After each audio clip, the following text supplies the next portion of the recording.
একসময় আলিয়া এবং কওমি মাদ্রাসার শিক্ষা সিলেবাস একই রকম ছিল। পর্যায়ক্রমে পরিবর্তন করতে করতে এখন এমন হয়েছে দাখিল পাস করেও আলিয়া মাদ্রাসায় কোরআন শরীফ শুদ্ধ করে পড়তে পারে না।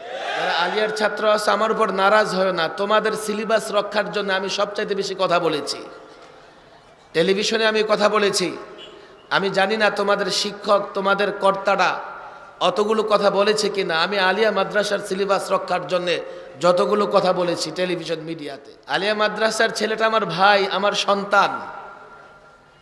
আমি তাকে কটূক্তি করছি না, ছোট করছি না, আমি বাস্তবতা বলছি।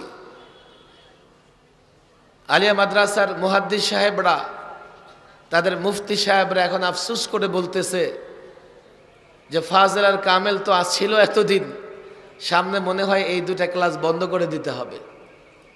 কত সংগ্রাম করে আন্দোলন করে ফাজেলকে ডিগ্রি, কামেলকে মাস্টার্সের সমমান করা হয়েছে। এখন আলিয়া মাদ্রাসার কর্তৃপক্ষ চিন্তা করতেছে ফাজেল আর কামেল মনে হয় রাখা যাবে না। কেন? দাখিল পাশ করে 90% ছেলে কলেজে ভর্তি হয়ে যায়, যে কজন বাকি থাকে আলেম পাশ করার পরে 100% কলেজ ইউনিভার্সিটিতে চলে যায়। কথা ঠিক না বেটি? তারা এখন বলছে যে হুজুর ফাজেলে ভর্তি করাই 200-300, ক্লাসে গিয়ে দেখি 2-3 জন নাই। ভর্তি হয়ে থাকে কিন্তু ক্লাস করে কলেজ ইউনিভার্সিটিতে। কামেলে আরো কম। এভাবে চলতে থাকলে ফাজেল আর কামেল থাকবে না। ওলামায়ে দেওবন্দ যেহেতু এখানে আসে, আমরা কওমি সনদ নিয়ে যখন কাজ করি, মাদারেসে কওমিয়ার সনদ নিয়ে যখন আন্দোলন চলে, সংগ্রাম চলে, আমাদেরকে বলা হলো আপনারা যেভাবে চান সেভাবেই আপনাকে নিবেন, আপনাদেরকে আমরা দাওরায়ে হাদিসকে মাস্টার্সের সমমান দিব।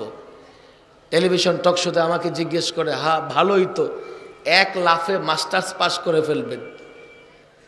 হলো এটা? আপনাদের দাখিল নাই, আলেম নাই, ফাজেল নাই, আপনাদের এসএসসি নাই, এইচএসসি নাই, ডিগ্রি নাই, আপনারা এখন মাস্টার্স পাস করে শিক্ষিত হয়ে যাবেন। আমি বলেছি কে বলে নাই? আমাদের সব আছে, মান চাই শুধু দাওরার। কেন একটা একটা নেন? মৌলানার হয়তো মনে আছে যে একটা একটা নেন। আগে কি করেন? এসএসসি নেন। যেমন আলিয়াকে আগে দাখিল দেওয়া হয়েছে, পরে আলেম দেওয়া হয়েছে, এখন অনার্সের মান দেওয়া হয়েছে। একটা একটা নেন। আমরা বলি না, তোমরা বুঝো আর না বুঝো, যা চেয়েছি পারলে দাও, না হলে দরকার নাই।